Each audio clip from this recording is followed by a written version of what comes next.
Welcome to Retro Fanfic Retrospective, the podcast where we dredge up old fanfiction and expose it to the cold, harsh light of 2020. My name is Amato, and with me are... Tori.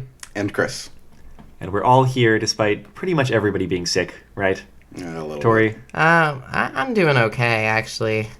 So Okay, you were sick. I was. I'm on the up and up now. My dog is sick, though, so I live vicariously through her, so I guess in that sense I'm sick. Oh.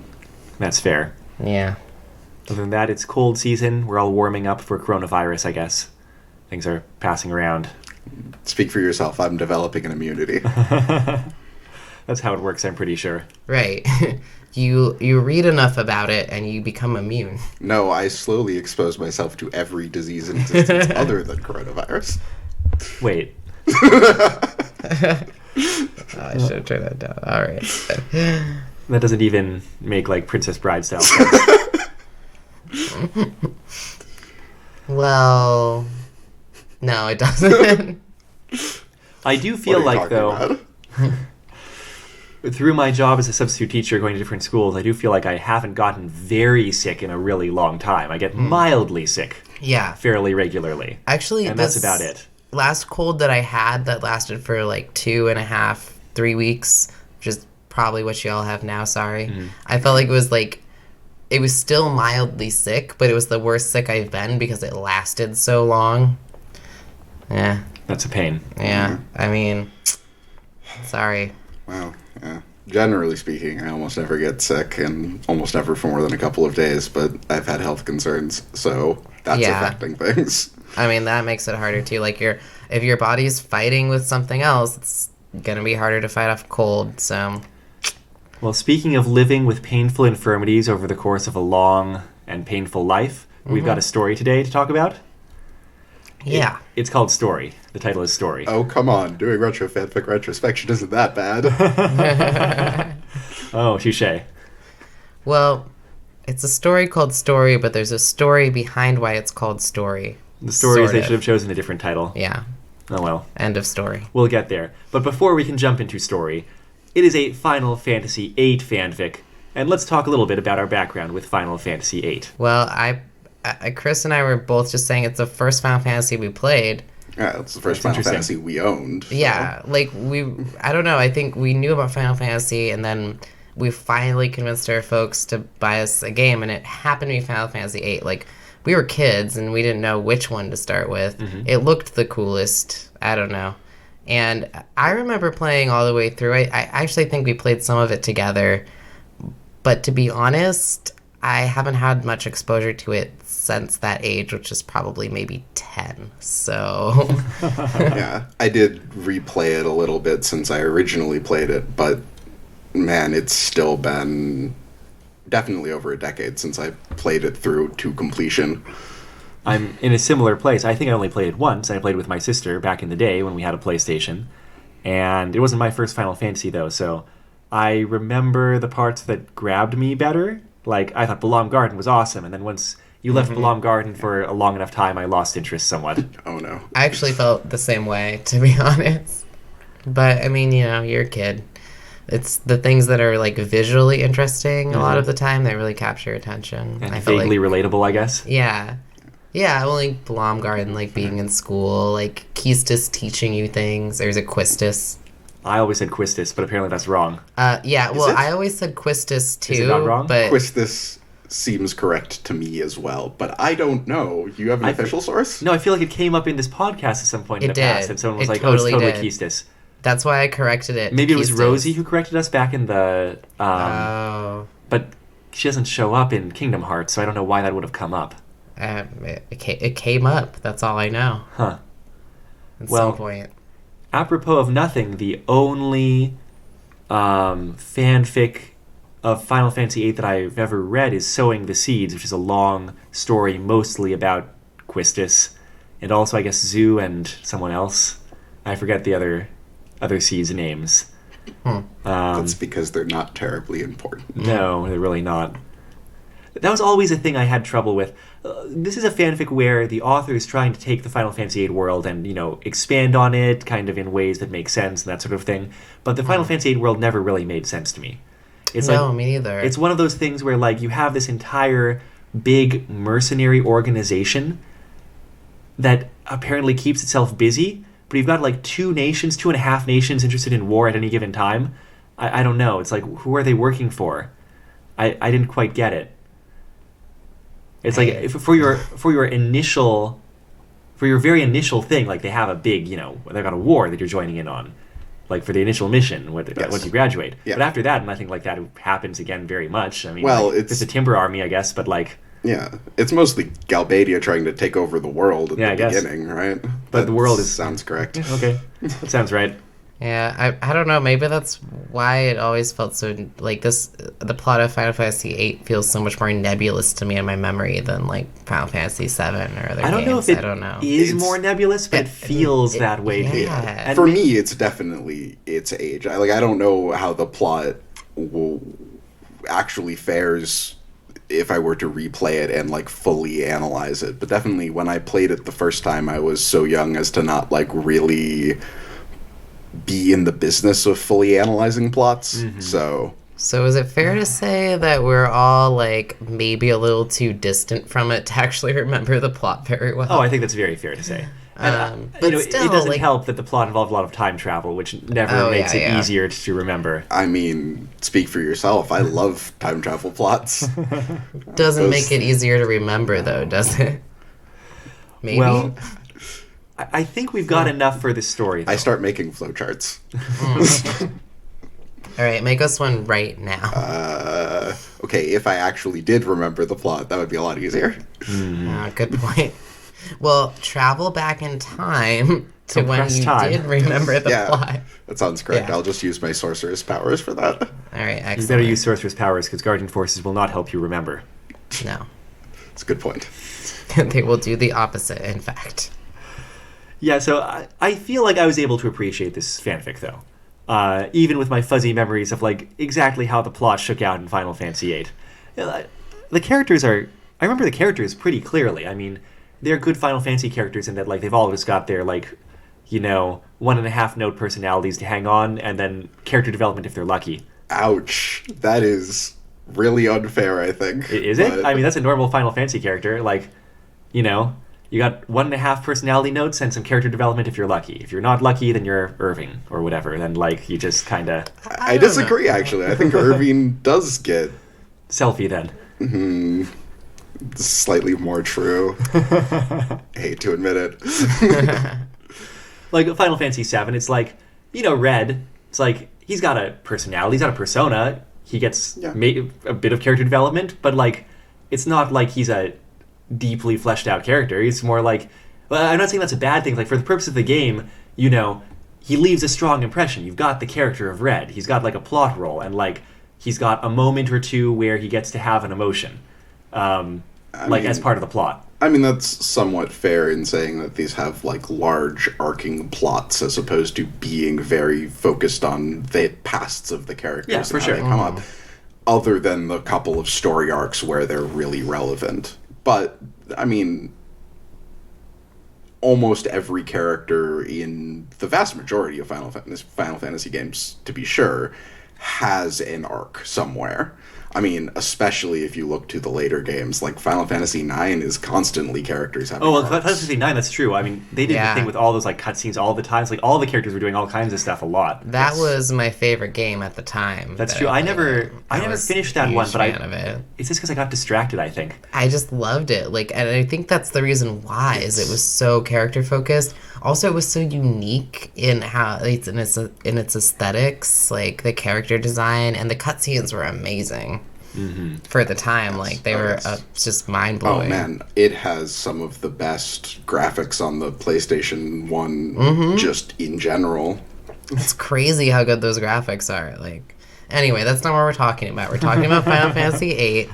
I will say that between the 2 points that you both made, I agree with both. I think, like, in Final Fantasy, there's so many characters that you can only give certain notes to the personalities, but I also agree with Chris in that they go deep into every member of your party in some way, usually. Maybe not every, but like... But no, you're right. That is they standard. they do a lot of 6 work. is one of my favorites, and like a few characters get a lot to work with. Yes. But yeah. but a lot of characters get something. It's like Stragos, you have a side quest. He's got a side quest which has a little arc. 6 And also like, has how many characters again? a bunch. Or it's like Shadow. It's a little bit hard. Shadow has a personality and he Yeah. has dreams. But like they gave him something, right? Yes. Yeah. It's like Gao has a little scene if you go find his biological father that like is kind of like the most he gets in terms of kind of fleshing out his personality or role in the world after his initial like this is who Gao is, that kind of thing. And I mean I think that works. It works pretty well. I don't remember if Zell had an arc in 8. An arc? A thing. Did he have anything? He had a He does. background. He has a family. You get to visit his family. Yes. Yeah. Not terribly A mom. for a terribly long time, but yeah, you definitely interact with Zell's family. Mm-hmm. He also has things that he does in the plot that come back to bite him. Like he's the one who, if I'm just trying to remember all of the plot details at this moment in time, reveals that Garden is fighting against the Galbadian invasion. So he reveals the identity of your mercenaries, and that's why they take The other Garden. why they launched the missile strike against Trabia Garden. Yes, that's correct. Yeah, that seems right. Yeah. You wouldn't think it would be hard to figure out where the mercenaries are coming from, but whatever. I mean, I guess before Garden, there's other mercenaries because you have the Laguna flashbacks. Well, they're not mercenaries. They're just army. They're Galbadian They're just army soldiers. Yeah. Whatever. Anyway, what we're getting at is this story, which is called Story, which is by DK, Donkey Kong, who is a fanfic author. It's just DK. I don't know what it The stands leader for. of the bunch. Yeah. Yeah. Leader of the pack. You know. Oh yes. Yeah. I'm right? sorry, I Am don't right? know the lyrics Yeah. of the DK rap. I really should though. It's I don't vitally either, important. but I'm pretty sure it's leader of the pack. I could be wrong. You know him well. Yeah. It's finally Anyway, back. Mm-hmm. this author. Which rhymes with pack. This You're author was correct. pretty prolific in the Yes. Harry Potter and a few other things. I know it was Oh. a Vagrant story fanfic. That's interesting. Wow. Wow. A couple other Yeah. things like Harry I read Potter, Vampire Hunter D, but mostly it's Final Fantasy, Tactics, 6, 8, Walker Texas Ranger. I'm just Final looking. Fantasy Walker Texas Ranger. They've got 21 stories on fanfiction.net, ranging from the years approximately 2000-ish to 2007. And this one's like 2005. Okay. I found this story. It was a recommendation on the Final Fantasy VIII fanfic Rex page on that website, TV Tropes. But when I looked into the author, I found other recommendations for the author and for this story elsewhere. Like, people remember them. Someone on the Space Battles forum commented, like, yeah, I never wrote any Final Fantasy VIII fanfiction because DK had it, like, locked down. By the way, DK is the leader of the bunch. Okay. It's been confirmed. Yeah. It was So- vitally important. I had to look it up. I apologize for my misinformation. You did not know him that well, but now you do. Yes, I do. And I chose this specific story by DK, mostly because it was pretty short. We did some long fanfics for the last couple of weeks, Tori. We're going to do long ones again. It didn't feel short, but it was. So you mostly chose this because it was short? Because... Yeah, and there were other Final Fantasy VIII stories by DK that people recommended, right? So, Oh, I see. Yeah. So I'm going to say, I think this is really well written.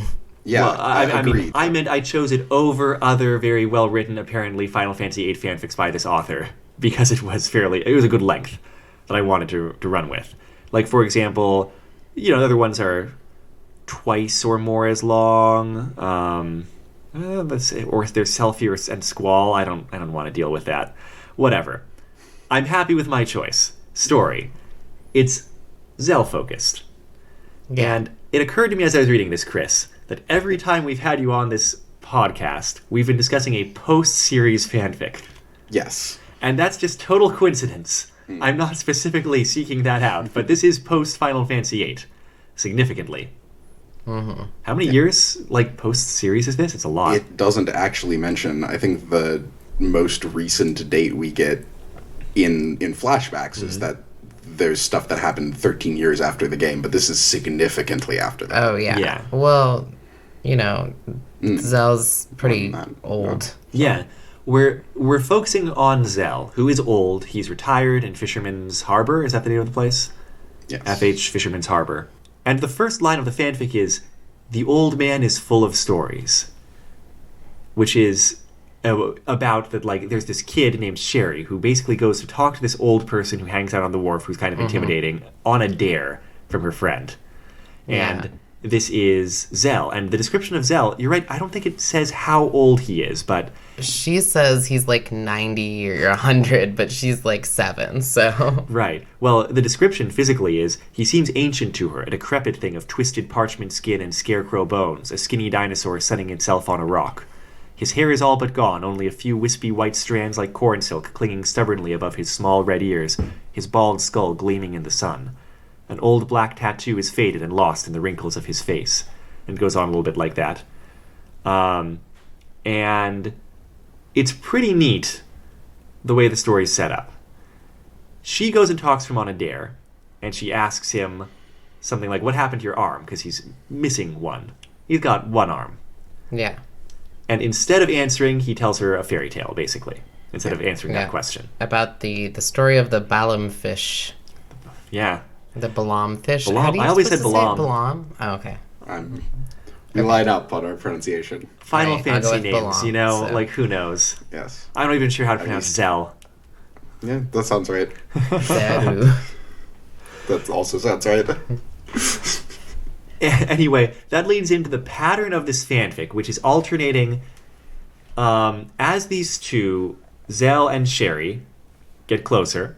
She asks him questions, which he doesn't answer, and he tells her fairy tales or that kind of thing instead. But then you see inside his mind about the stories he's not telling her, the answers he's not giving her, which are all flashbacks to his rather extended past. Yeah, and that's part of the structure is it'll repeat what he does not tell her is, and then go into a reflection, which I like a lot as structure. Yeah, it's a neat motif. I'd say It's a leitmotif. No, wait. Liz. This is not a piece of music. No, what? Could be. Leitmotif is... Never mind. Yeah, that's a musical term, right? Yes, yeah, it is. It's a literary term, but also it's not. I mean- So I was just making a pun that didn't... Moving on.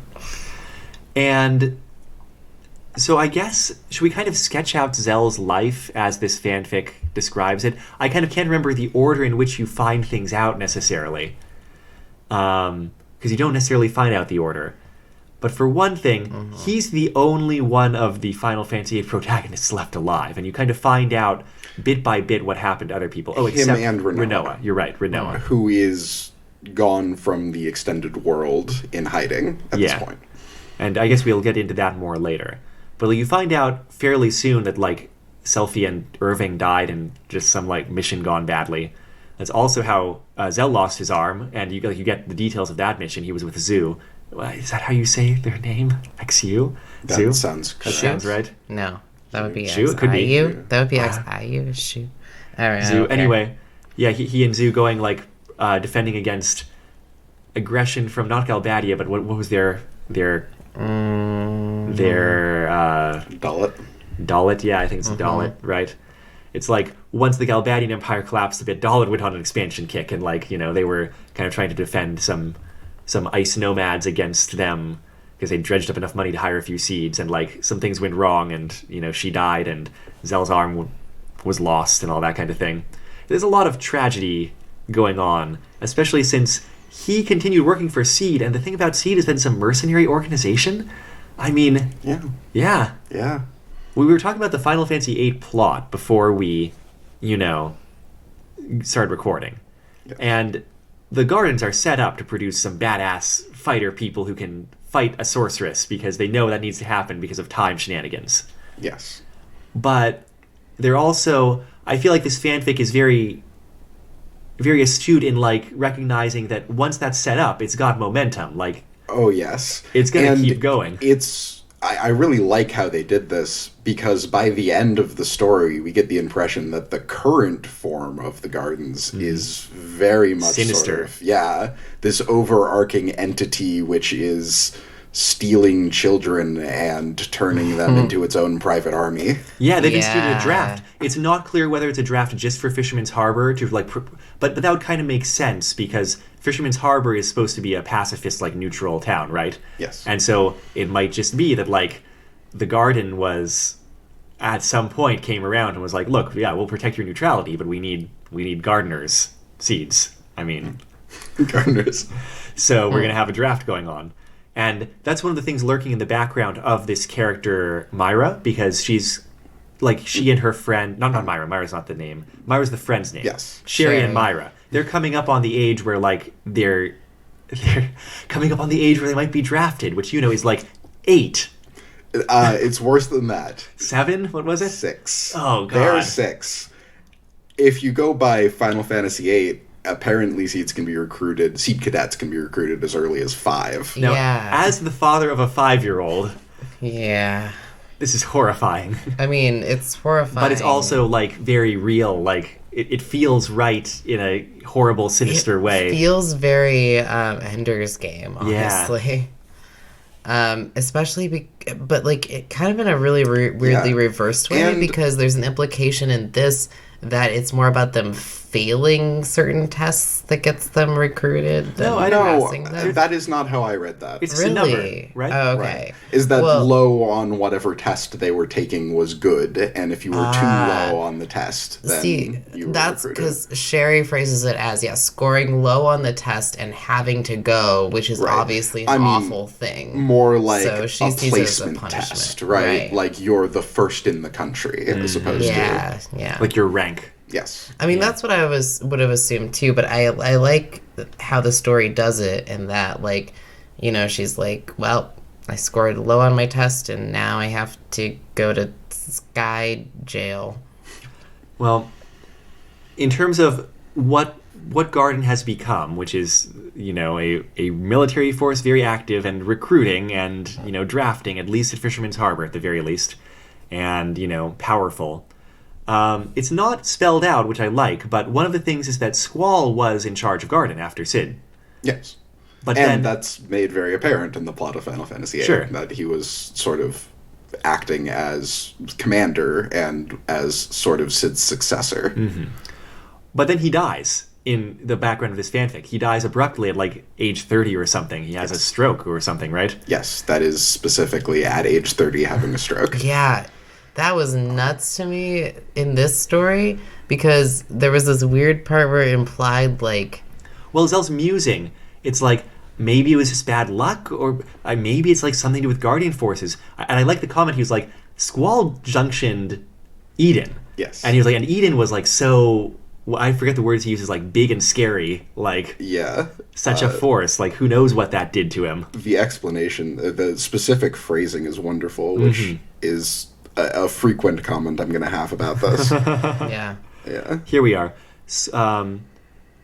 It seemed a particularly cruel joke. The world's most lethal swordsman slain by paperwork, the Lion of Balaam dying silently in his sleep. From stress or some genetic quirk or the GFs, Squall, after all, had junctioned Eden, and she was so big and so nasty that even the thought of letting her touch his mind sent a shiver up Zell's spine that had nothing to do with the cold. Yeah. Yeah. Yeah. I mean, And so this whole story is written incredibly. it's written very well.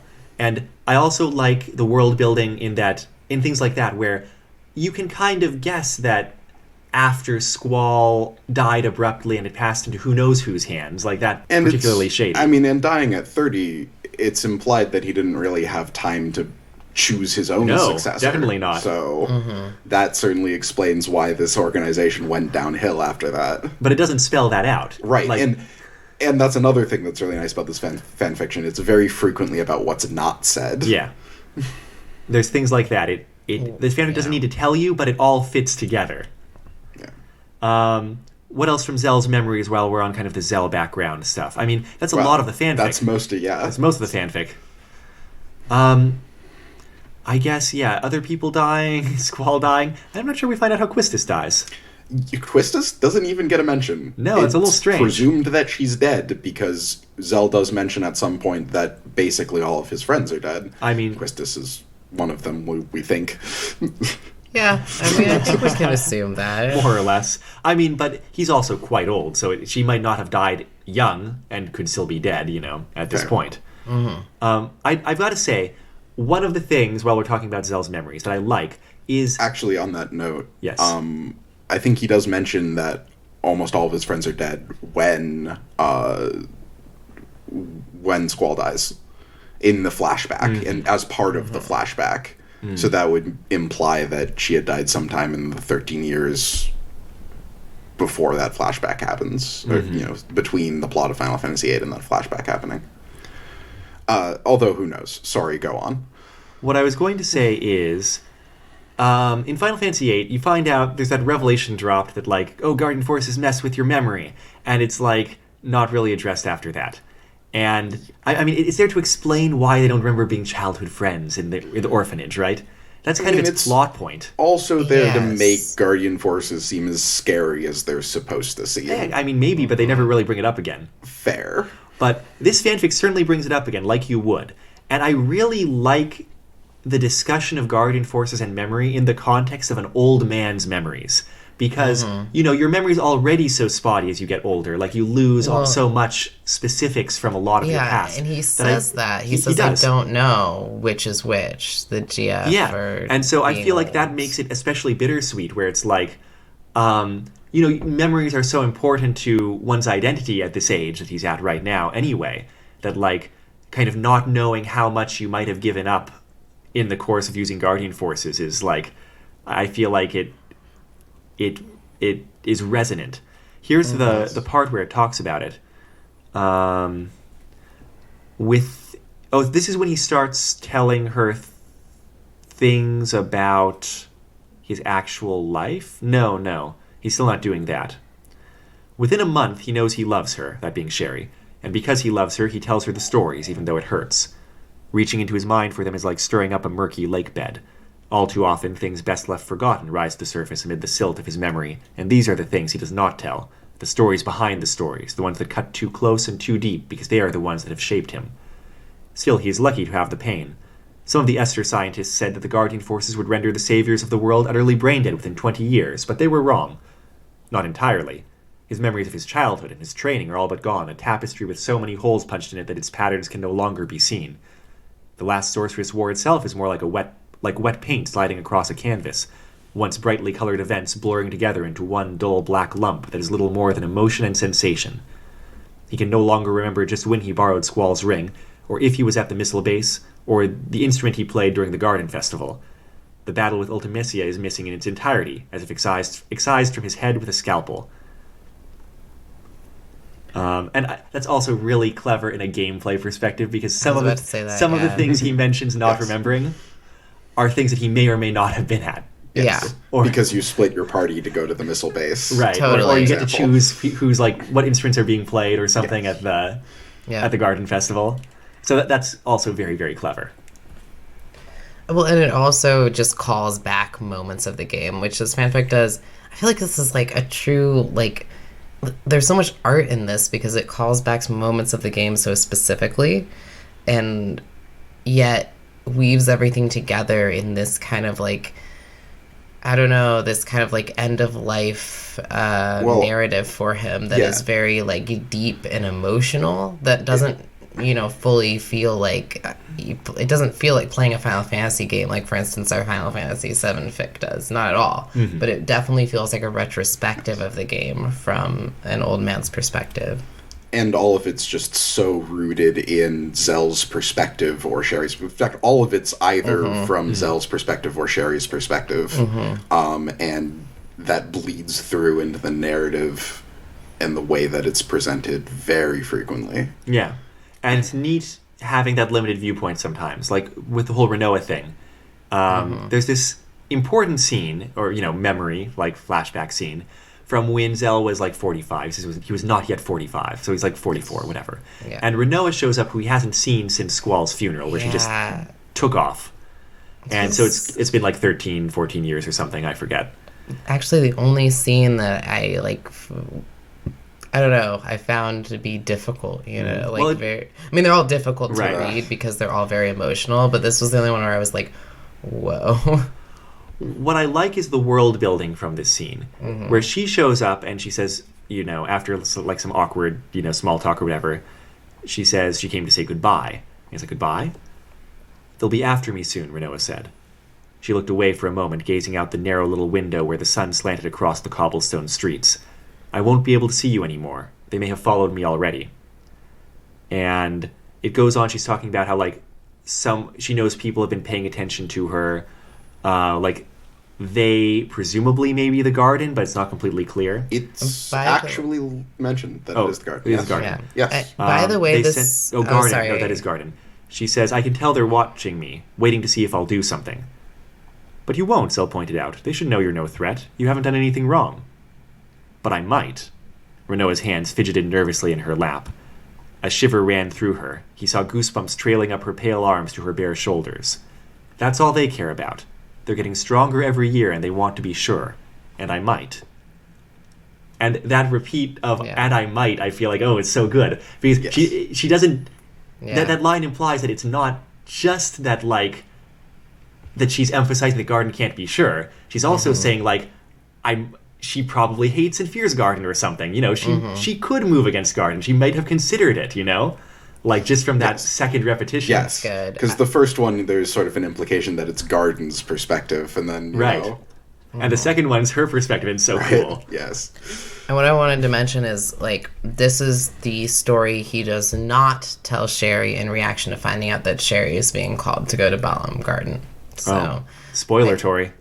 What? Yeah, her draft number comes up. We hadn't actually mentioned that. We did mention that. We mentioned that the fear was a thing. We didn't mention it, but we're jumping all over the place. We're jumping all over the place. Fanfiction. But I mean, it's hard to do this fanfiction in chronological order, I feel like. We did That's mention not how that it's settled down in my mind. She talked about her test being low, and therefore she was called. That's true. We totally did. Yeah, but anyway. She's called up to go to garden. Point being is that, we're jumping... I wasn't sure where we were going because we're jumping all around. Sorry. But I appreciate that it's the story of Renoa that is told when this kind of tragedy happens. So, I mean, we could go and talk about Sherry's number being called because I feel like that's the turning point of the fanfiction. Yeah, definitely. Or we could also jump around and talk about some of their stories.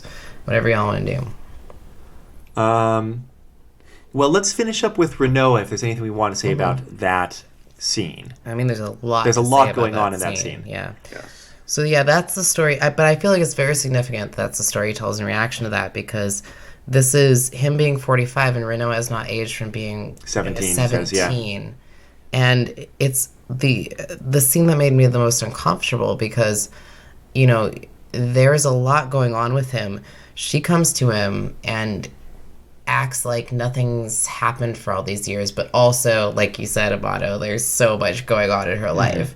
And instead of him, like, being like, dude, how can I help you? There's a lot more, like, I don't know, it almost feels like she won't let him in a little bit. But then they both kind of succumb to a mutual...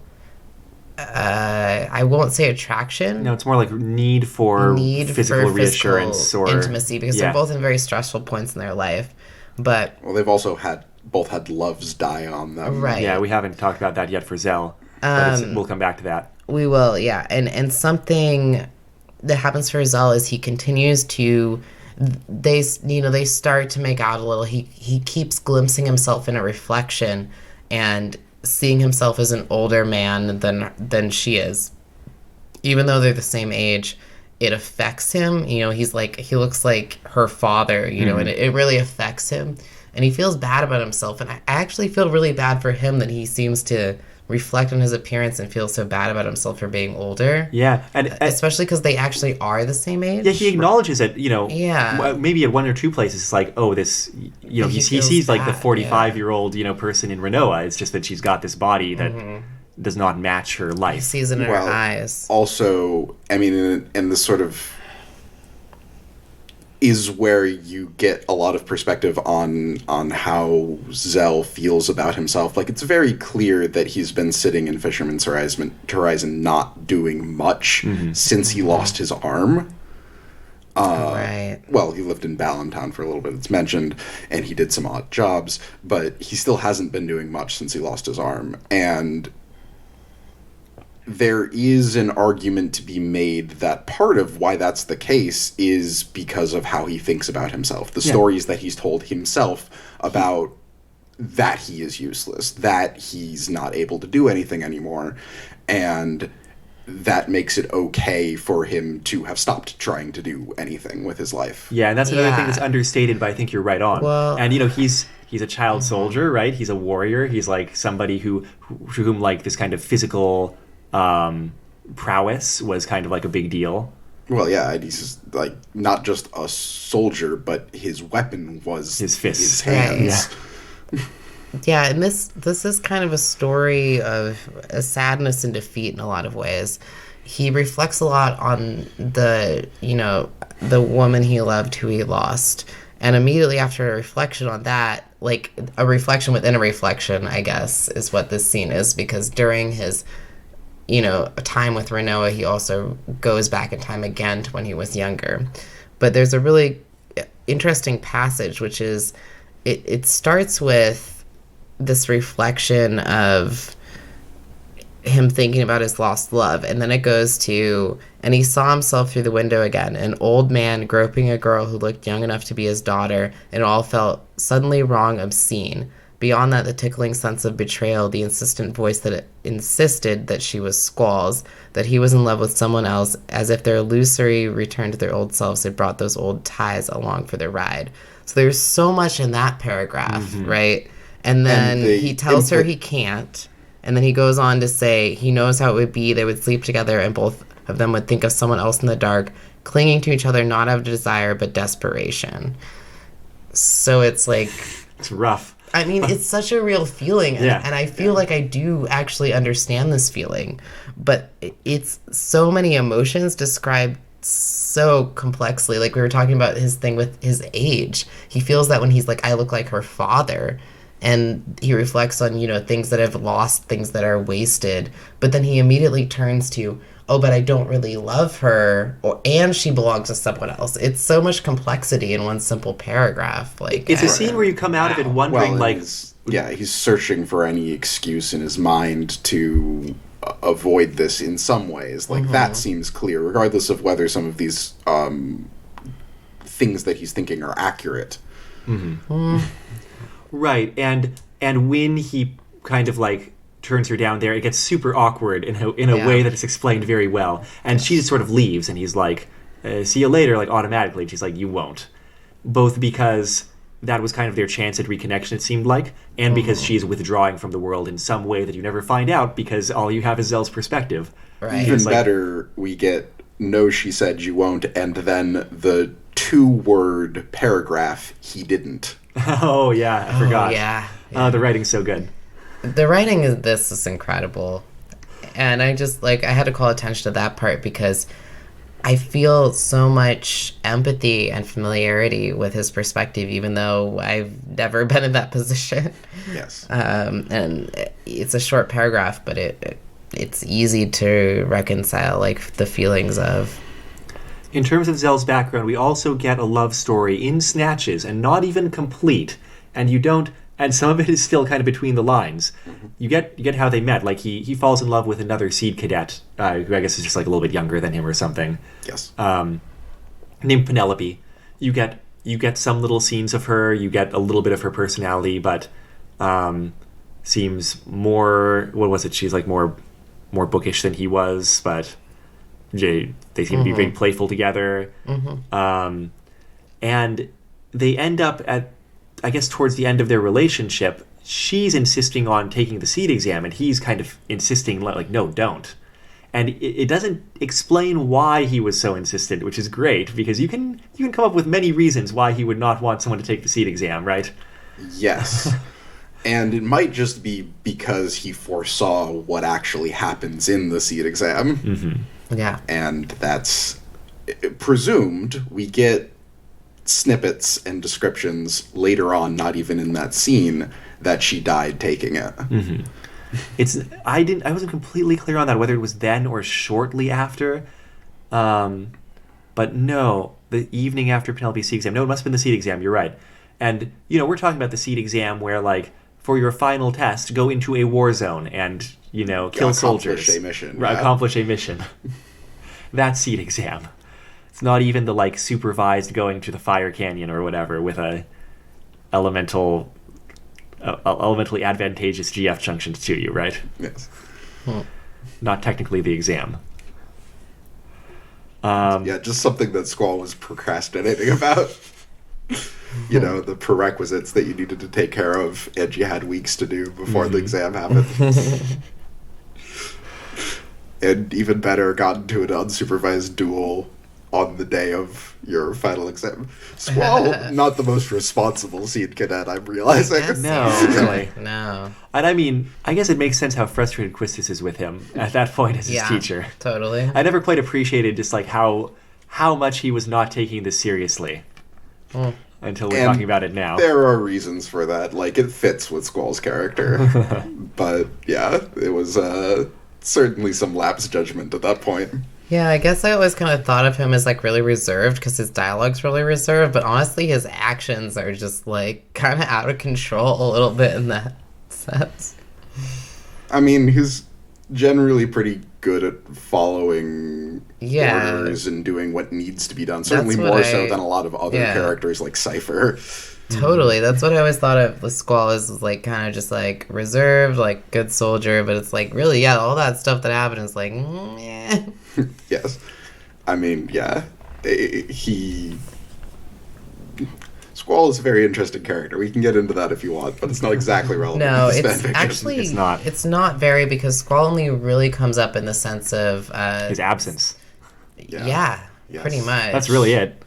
Yeah. There's a scene around his funeral, but actually, how much emotion that comes out of this fanfic, especially from Zell, around Renoa and around his lost love Penelope, it actually feels like the scene devoted to the loss of Squall was relatively short, and I was but kinda it's still very it emotionally is relevant. And Squall actually gets mentioned a couple of other times in passing, which not a lot of the other Final Fantasy VIII characters the weirdest part to me is that I feel like one of the times he was mentioned was when we were just talking about how he felt like he was betraying Squall to be with Renoa, and I felt like that actually spoke volumes that that was one piece of the reason he wouldn't be with, maybe the biggest piece. He's saying, I can't love her, it's only desperate, I'd be betraying Squall.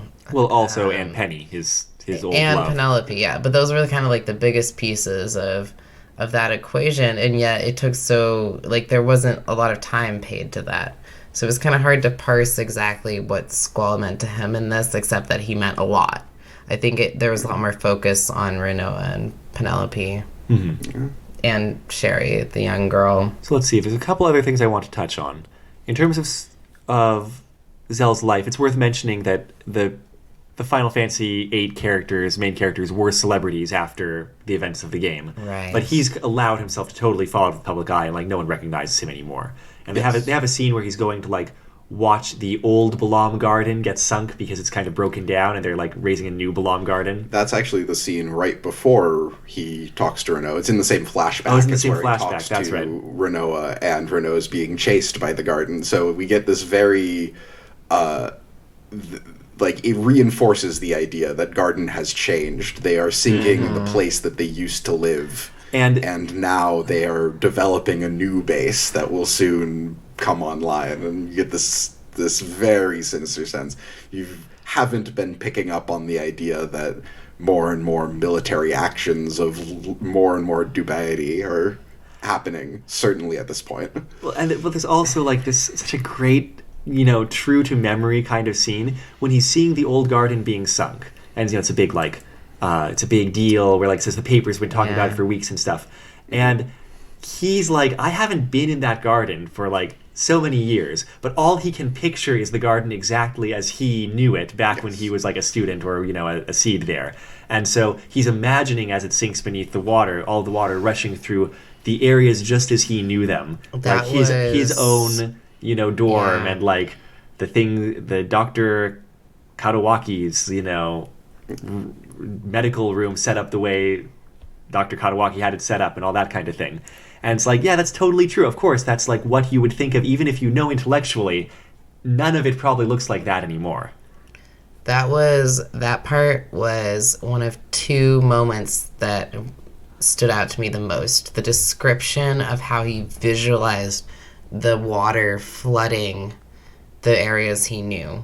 And the part where he talks about how Sherry runs towards and away from him with machine gun footsteps when she first tells him that she has to go. Those were the two scenes that stood out the most. But the way that they describe his imagining of it is truly, to me, incredible. Before we go back to the kind of frame story with old Zell and his child Sherry and those, all that stuff, let's go back to the other stories that Zell is telling, rather than just thinking, because we haven't really mentioned them yet. The things that he's telling her are mostly fairy tales, basically, right? Yeah. I mean, mythology to some fairy extent. tales or mythology, yeah. It's kind of his own version. Like we mentioned, he starts with the Balam fish. Which the author notes at the end is very gingerbread man. It's very it's kind of a gingerbread man variation. But most of the other ones it's interesting. They're like bits of fairy tale type tropes sometimes, but, kind of new and remixed. And some of them are concerned with Hein, who I had totally forgotten about. I did not remember in the slightest there being a figure called Hein in Final Fantasy VIII. But there is. Yeah, I think it's mentioned a couple of times. Great God fought against humanity, gave up half of himself, but the half with no power supposedly gave the half with power to the sorceress. It's all very background stuff. It's mentioned very briefly a couple of times. Yeah, apparently twice. Well, apparently you hear that story 2 times, and there's some variation One is between the very two. close to the beginning of the game. You can hear it in Fisherman's Horizon, I think. But yeah, there's one much later that's, I think, more complete. Again, long time since I played this game.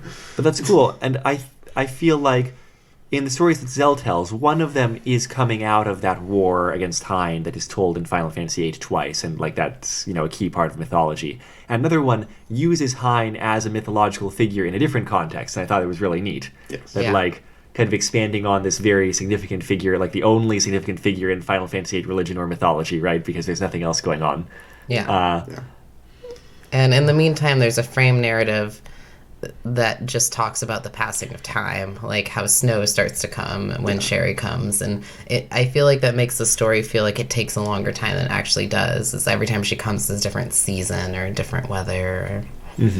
On the note of mythology in Final Fantasy VIII, it is implied to some extent that that's sort of what guardian forces are, sort of mythological figures and creatures. A griever is mentioned as being a mythological creature, which is why... What's a griever? It's the symbol that Squall carries around. The symbol? The ring has it on a ring and on his pendant. Oh, it's okay. on the gunblade, on the side I of his don't remember gunblade. this. That's a Guardian Force? Yeah. It ends up being, if I recall correctly. I believe you. I don't remember these things, but... Yeah, no, I mean, that makes sense. It still doesn't really explain what the deal is really with Guardian Forces, but yeah, it makes sense. It seems like they are acknowledged entities that you would imagine them telling stories about or something. So much of what Guardian Forces are is just not very well mentioned. It's everybody goes and beats up Ifrit and gets a copy of Ifrit, I guess. That's just a thing that everybody does. Sure. We've got a whole bunch of Shivas, take one out of the drawer. Everybody gets a Shiva? I don't know. Yeah, well, this story doesn't focus too heavily on any of that technicality. No. It's just let's talk about, this world in a very abstract way, which I actually appreciate because, as I mentioned, my memories of Final Fantasy VIII are kind of abstract anyway, but this made sense in a certain way. I don't know about abstract. I feel like it makes the Final Fantasy VIII world seem more real than it did in my memories before. I actually feel the same way, yeah. But if only because the narratives are more mythology and then also the flashbacks to very specific personal things, events. Yeah, and just like in that Xena fanfic we read recently, The Dragon's Child, I thought the fairy tales were all very satisfying, mythology. They're pretty well done. They feel right. There's also an interesting structure where the first fairy tale is longer than the second and the third and the fourth. Like, they eventually is kind of that right? become summaries until the turning point where Sherry is called away. Yeah, right before there's one where he talks about Squall's funeral. He actually gets really specific. I mean, he doesn't tell her about that. That's his reflection. But then after that, because it says, he doesn't tell her this. He gives a long summary of his memory, and then he says, he tells Sherry of the Great Salt Lake and thinks of old scars of sorrows smoothed over and buried by time, but still full of bitter poison. And that's all it says about what he tells Sherry at that point. I mean, isn't that... They mentioned the actual tale a little bit earlier. Yeah, Oh, that's maybe. that's the tale about Hein, the Oh, long one about humans fighting Hein. I misinterpreted that then. I thought that was actually... Oh, I see. Yes, now I see that. Mm-hmm. So I guess the structure actually shifts a little bit at that point. Yeah. But that's right before... I guess I'm a little fixated because the turning point when she comes running up to him, it sticks in my mind so hard. Well, But- let's get to that turning point, because up until then, the progression has just been that, like, she keeps coming back to him for stories, and they grow closer, and it's all very understated in a good way. Like, you don't need a whole lot of words devoted to that to get the idea. Oh yeah, there's a wonderful paragraph which I think you mentioned a little bit earlier, is that, it starts out with, like, by the end of a month he knew he loved her. Yeah. Which is a wonderful sentence. Yeah, and that's, not very far into the story, especially considering how short the story is. And yet it feels like a long time. And so this turning point is she Yeah. basically comes running to him very upset to tell him that she's going to have to go away and will not hear any more stories. Can I read it? Can Sure. I please? Just like maybe not the whole thing, but one day she comes to him and everything is different. He is used to the sound of her approach, the reverse of that rapid machine gun pattering she made running away from him the first day. But today is different. Today her steps are slow and uncertain, brief sounds in the dark, and the dock does not bounce excitedly, but tremble. Don't turn around, something in his mind warns him, desperately, and he realizes he is afraid. If you turn around, you'll ruin it all. But the sound of her rapid breathing and her fidgeting cuts him to the bone. She's upset, and he loves her, and the thought of her in pain is too much to bear. He can't tear her away from her parents, or stop the children that torment her at school, or help her with her homework, but he can listen. He can tell her a story that takes it all away. He can take her into himself, as he has so many times before. He turns around. And then one more part, because this is great. She wears a pair of neat black shoes that have seen the sun for the first time today. Black woolen socks swallow her legs to the knee. Love that part, where they meet the hem of her dusky blue skirt. Above that, a long yellow sleeve buttoned-up blouse, a burst of yellow. No, something in his mind whispers softly. Oh no, for God's sake, she's only 6 years old. Hi, Sherry says. She does not look at him, and then it keeps going. Oh, there's so many good bits here. It's just she too says, good, It's all right? so good. She says she has to go away, right? Yeah. Away, he asks, as if he were a child himself, but he knows what away means. Away means a magical school in the sky where she will learn to read and write and tame monsters that will eat her piece by piece. Oh, jeez. This is the part that just struck me, that one. So intense. And I mean, it goes on from there. There's a lot. She starts out, like, clearly wanting to talk to him, like, maturely, right? She's got that kind of urge, but she breaks down crying. And this is also where they tell each other they love each other. Just the juxtaposition of the swallowing her socks are doing, like, that stood out for me, how her stockings were swallowing her legs, and then immediately after he's talking about how the monsters will take her apart piece by piece. It's too good. Yes. And I love that in this whole exchange, Zell asks something in a childlike manner, and Sherry is pretending to be more adult. Is Or trying to be, yeah. Is repeating words that adults have told her Right. in an attempt to mimic their opinions or ideas of the world. There's been a really strong buildup with him kind of being like an elder figure of support, but also having a secret pain. And this is kind of where it all changes, and he breaks down. Yeah, and she asks him to tell her a story. And this is where he has the Renoa flashback, and that's compared to Renoa is asking for something that he could not give. And he doesn't have it in him right now to tell a story either. And after the whole Renoa flashback, there's so much that's like really cutting to the heart here. It cuts back to kind of Sherry's perspective, and she feels like he's fallen silent, and she knows that like in the past she's never asked him to tell a story. She's asked him another question. He's told her a story instead, and she's like, oh, by asking him to actually just tell me a story, I've ruined it. Yes, she also thinks that she doesn't want to know his name because if she knows his name, he becomes a less magical figure. He Right, becomes a less instead of of, like, a the old storytelling man. figure. But this whole time we've been hearing all of the tragedy that's happened to him, and even at this point the mistakes he's made, the way he felt around Renoa and his guilt and his shame. And I just love that we get that contrast of him being such a real person and her seeing him as magical, and how they both make sense in the narrative. But so then it's all reversed in extremely elegant storytelling ways, right? Because when she finally asks him to tell her a story, he offers personal information instead, which he's never given before. He says, do you still want to know my name?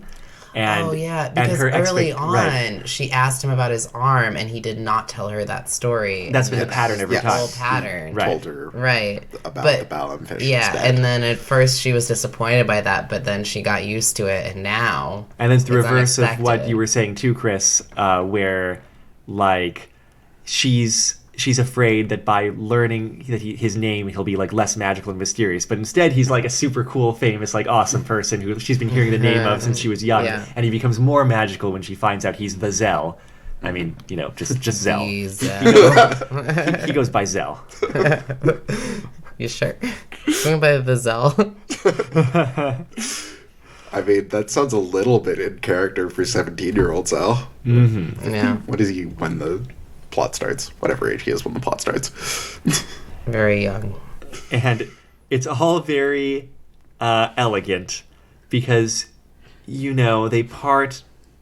He can't do anything to save her from Garden, and like she can't do anything either. But they promise not to forget each other, and with memory being a big theme of the story and Final Fantasy VIII in general, like it's more thematic than just being kind of a normal cliche, right? Yes. Yeah. And it's also very well expressed, as with many things in this fanfiction. Question: what happened to Penelope?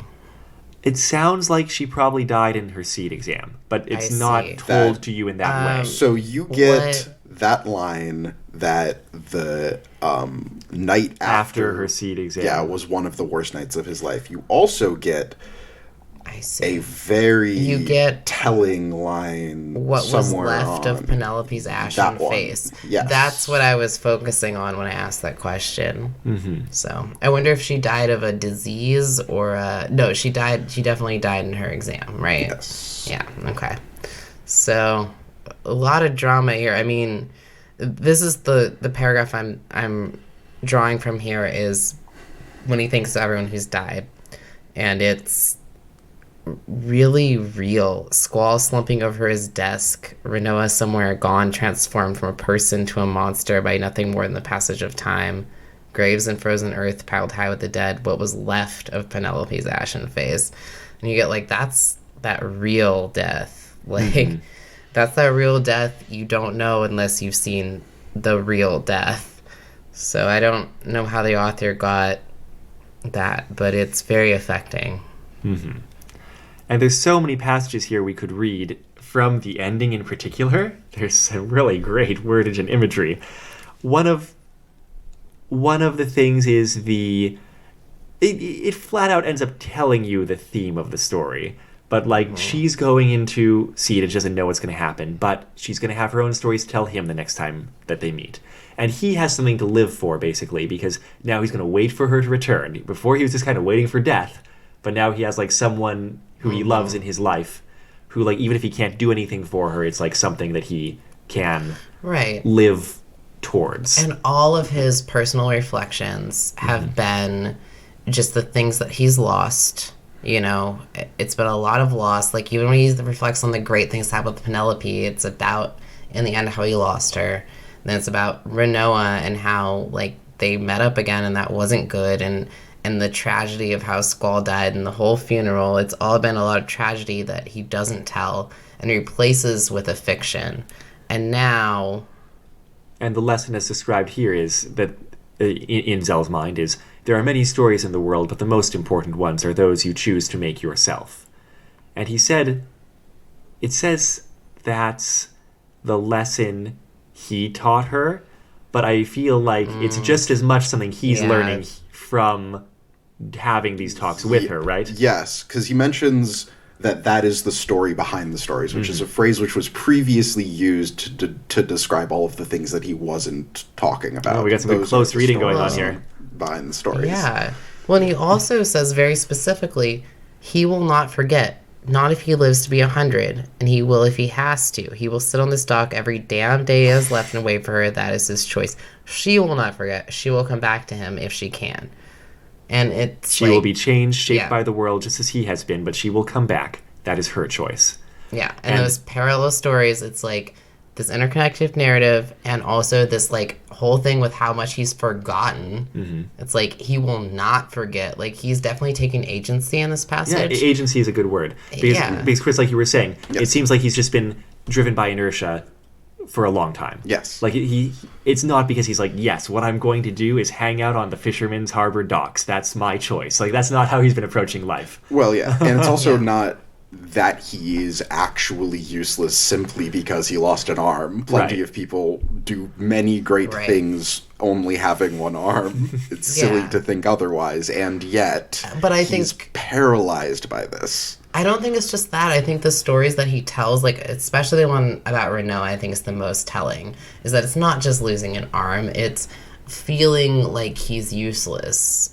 And I think that Sherry makes him feel like or maybe not deserving of... Not deserving, a lot of different emotions. Right. And, I mean, that's still... I think my argument still applies. Yeah, for Having sure. many past failures also doesn't make you incapable of doing great things. In fact, if anything, it's a prerequisite. Yeah, but I think it does boil down to, like, that being more of an excuse than a reality. And I think that that's apparent here. And I like that towards the end... the parallel narrative that he will not forget, she will not forget. It's almost like it's like an exact opposite of what happened with Renoa, where like they would have used each other to forget their pain, and instead each is building on each other's story. And yeah, we talked about the lesson that he had taught her, but also what happens after that is the story behind the stories. And then they talk more about stories, but then we've got that very elegantly constructed, final thing, reflecting themes, leading to kind of a moral. You might expect the story to end right there, right? But the author was like, no, let's make this extra haunting. Yes. Because we've got one last scene. Oh my goodness, the descriptions of the garden. Oh my god. Insane. Like, incredible. And I mean, what it is a description of the garden flying over the city and, like, dropping seeds in pods down below on, like, tethers, and they spread out to, like, go grab the children who have been selected for seed, right? And the writing is very powerful, and it's very strange. We've got metaphors like an old trapdoor spider drawing its catch. The garden tugs. Ugh. Oh, by the way... I forgot to emphasize that right before that horrible description is the actual, like, moral line. There are many stories in the world, but the most important ones are those you choose to make yourself. Yeah, I read that one. You did read that one? Yes. Oh, I'm so sorry. Yes. But so now we've got this garden. But yeah, now we've got this tragedy. Sorry, Amato. I totally skipped that you read that. You've got that tragedy, and then, we, like a lot of parts in this fanfic, we're kind of stopping ourselves from just reading the whole fanfic because it's also very well written. But the ending sequence is, as Zell turns away from the window, his first thought is only how improbable it seems. How after everything he has seen, the garden's coming is still strange, alien. A floating castle in the sky, 100 mouths that swallow children, a city that wordlessly accepts its fate. Ridiculous. It's like something from a fairy tale. Like something from a story. The end. Yeah. And that's how the author justifies calling this story. Well, what you're referring to at the end, the author's Well, original just title saying, was like, Memory. something from a story. Well, yeah, we can talk about that too. But like something from a story is why they called the story, and I get it. But And I don't know. so intense. It's super intense. It's very haunting. It is. It doesn't. And it's very It doesn't emotional. 100% jive with the tone that we were just getting, and I feel like that's. I don't know. Like, I guess it's a strength is like kind of this dissonance. It's not. On the one hand, it's like, yes, you can take control of your life, and on the other hand, it's also like, yes, and also life is crazy and crazy things happen. Like, both those things are true, and it's all part of kind of both of those parts of things are part of the narratives you have to forge about yourself. I guess is kind of. I definitely felt like this where was the story goes. Like a really strong like cyclical motif. Like, so Zell was seed, Well, she's going to be yeah. a seed, but he's come around in his life. I felt like I felt like it was positive because at the end he's saying, oh, through the narratives I've told Sherry, I've decided to make my own story. And part of what he does is he says he imagines her coming back as an adult and coming to him and running up to him. That's true. And telling him about her life. And so he's making his own story. So that's the positive thing he gets. But then the fact that we're ending it like this is almost like we're restarting it at the start of the story, which would be fine if the story wasn't so horrible until the age of, like, however old he is. You know what I mean? So I do wonder about the ending and what it's supposed to be. Right, but I sort of presumed that she at least has this great truth about how to take control of her life, which is very similar to actually something that Sid says in the game, which is about the seeds acting that he trains. He wants them to act as individuals. He wants them to make choices for themselves rather than just blindly following orders.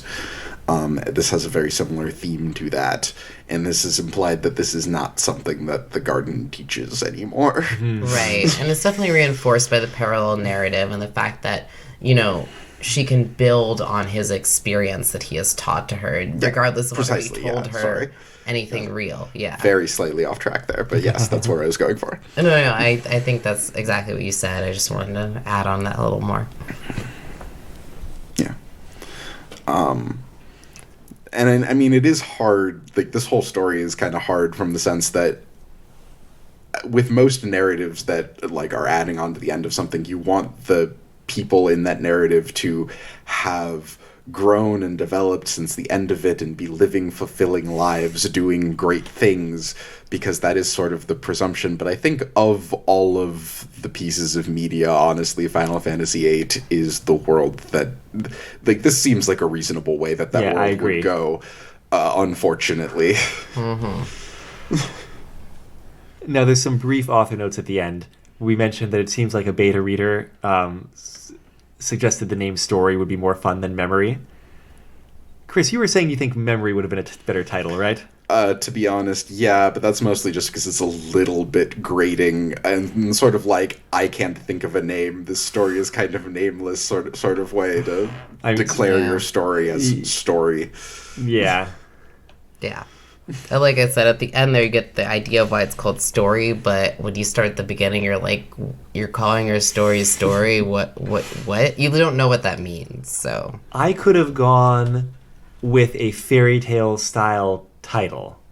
Like, I guess if Zell would have actually been fishing on the harbor, which he isn't really doing, but it could have been like The Fisherman and the Girl or something, like...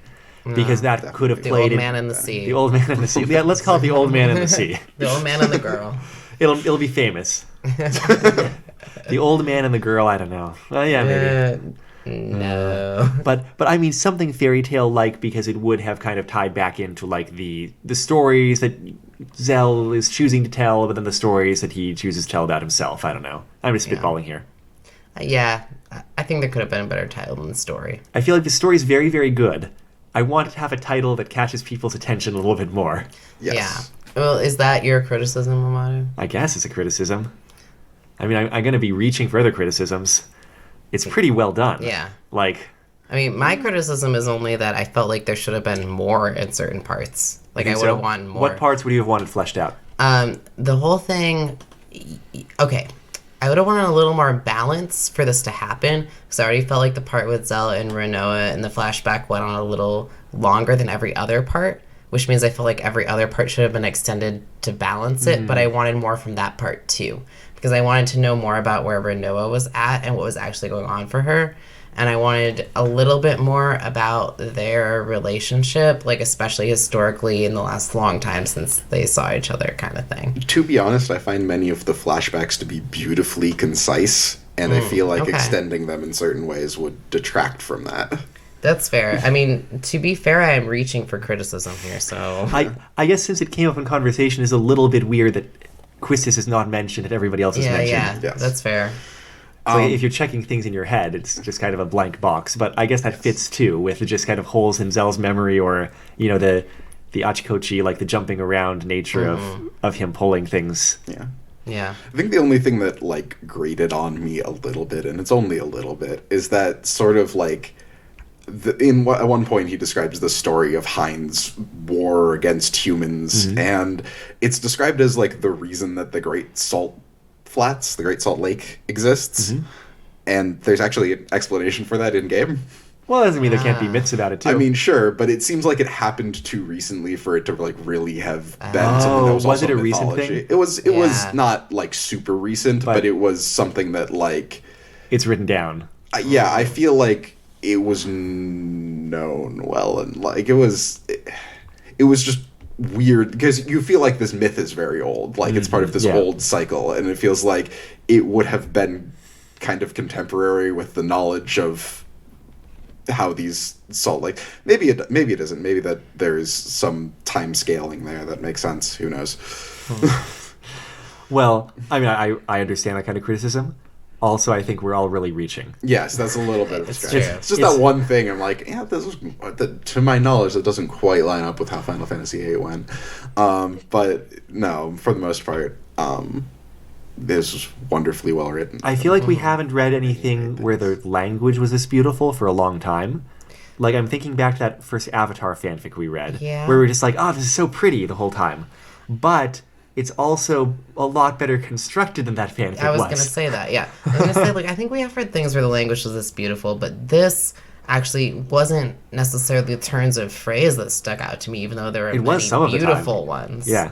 It was that they all fit naturally within a very well-perfected structure. I mean, I am amazed by this author, and I wish I could give praise that was a little more specific. I think I kind of have throughout this whole thing, but the structure incorporates repetition, it incorporates beautiful descriptions, and it holds itself, like it remembers itself. The author knows what they're doing throughout the whole thing. I think part of that is because it's a short story, but part of it, short stories can even be harder to write because you have to make them so concise. It holds its structure, and I am so impressed by that. I guess the last beautifully written short story we read might be They Say of the Elves, which is maybe even more impressive because it's so short. And like you said, it's hard to like get that. Yeah. I still found this one to be so much more affecting and beautiful. Like I felt myself like about to cry during this story.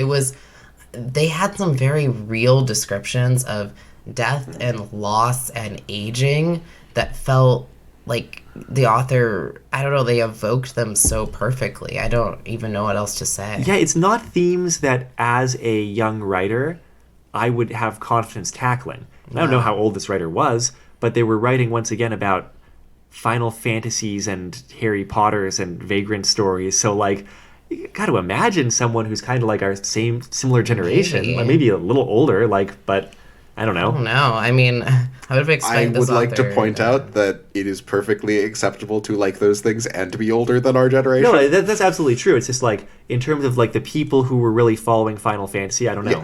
Yes. It's not a fan group that you think of people being. It's definitely most likely that this person is around our age. Though maybe not, because they got to be older. They were writing things in like 2000. Must be older, yeah. And like, how old were we in 2000? I was 11. I was 13. You were 13. You were 9. So I got to have been they're older. Definitely older than us. But yes. Around somewhat. Well, anyway, I just want to say, I doubt the author was Zell's age in this fanfic.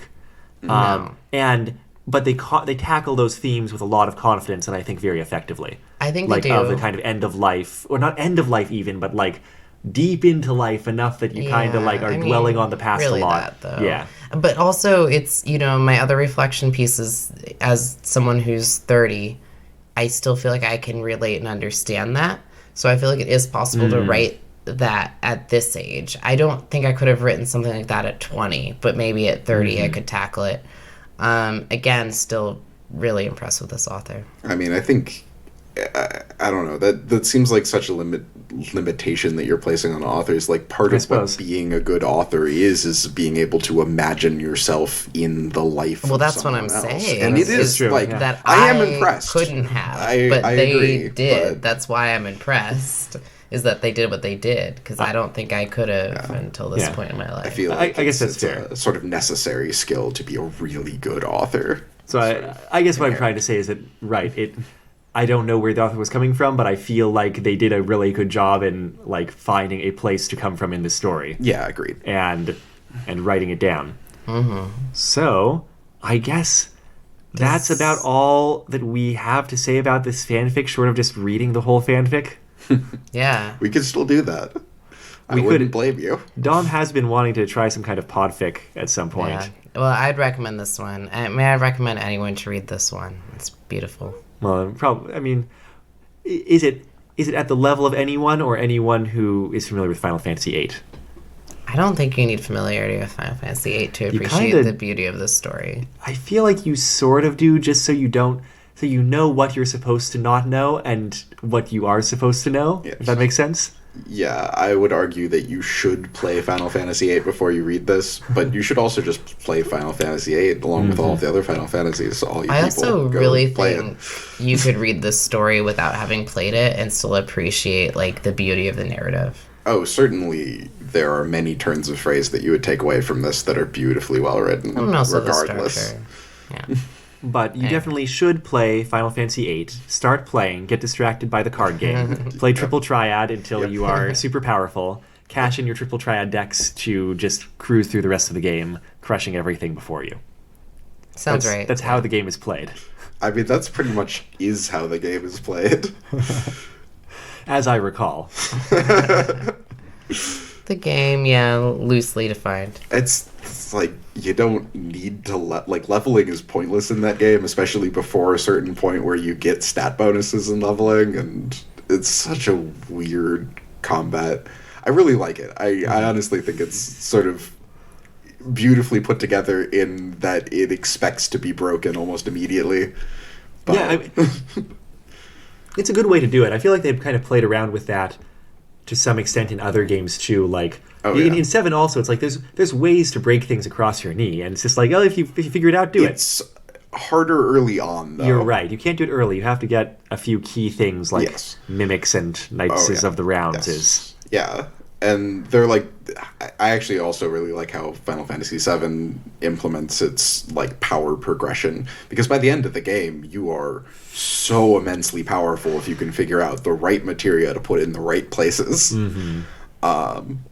But that's a result of acquiring those materia, which is sort of journeying around the planet and sort of getting to know the planet, and that's sort of what the game's about. Yeah. And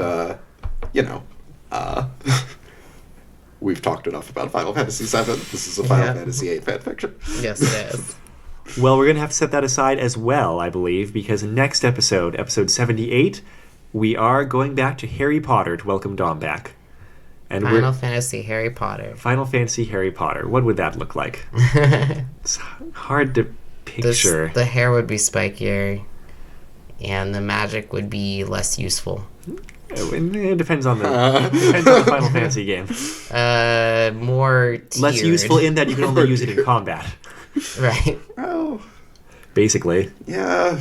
Certainly limitations. I'm reaching. Whatever. Our particular fanfic is, we're going to read Paradigm of Uncertainty by Lori. It's a 2001 fanfic that is very famous. It was one of the big powerhouse early Harry Potter fanfics. I feel like it came out after the third or fourth book, must have been fourth probably.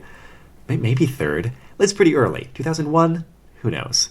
I'm not enough of a Harry Potter nerd to know when the books came out.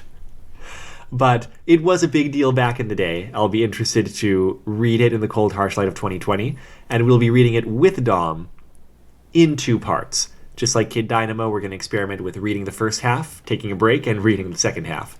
And we'll see how that goes. You can find a link there at, I'm going to say, bit.ly/rfrpou. Because if anybody is in fact listening to this and typing in a URL, I don't want them to have to spell paradigm or uncertainty. So rfrpou. That's the bit.ly link. As for this was episode 77 of Retro Fanfic Retrospective, Story by DK. Which, I mean, maybe it did stand for Donkey Kong, right? I mean, they're a video game fan? Yeah. Finally back. I mean, what else would it stand for? Like, I mean, you can't just make your name DK without knowing that stands for Donkey Kong, so it's gotta be deliberate. Well, it's only if you've played, like, Super Smash Brothers. I guess it's on the barrels in Donkey Kong Country all the time, right? DK. Yeah. It's a pretty common short name. DK happened at a long time ago. All right, so we're agreed. Story by Donkey Kong. 2005 Final Fantasy VIII fanfic. You can find a link there at bit.ly/rfrstory. The intro song for the podcast is The Weekly Fair off of the album Poppy's Incredible Adventure by Komiku, and the outro song is Run Against the Universe from the same album. You can find that album and other works by Komiku at loyaltyfreakmusic.com. You can find our website at retrofanficretrospective.podbean.com or bit.ly/retrofanfic. And if you have questions, comments, or thoughts about the episode, you can contact us on Twitter or Facebook at retrofanfic, at Reddit at fanficretrospective. You can send us an email at retrofanficretrospective@gmail.com, or you could leave comments or reviews on Apple Podcasts in particular, or whatever podcast service of your choice. We are always looking for questions, comments, and suggestions for the show as it goes on. I'm Amato. I'm Tori. And I'm Chris. We're just 3 Earth life forms trying to remember to be nice to each other. Until next time, take care. Whatever.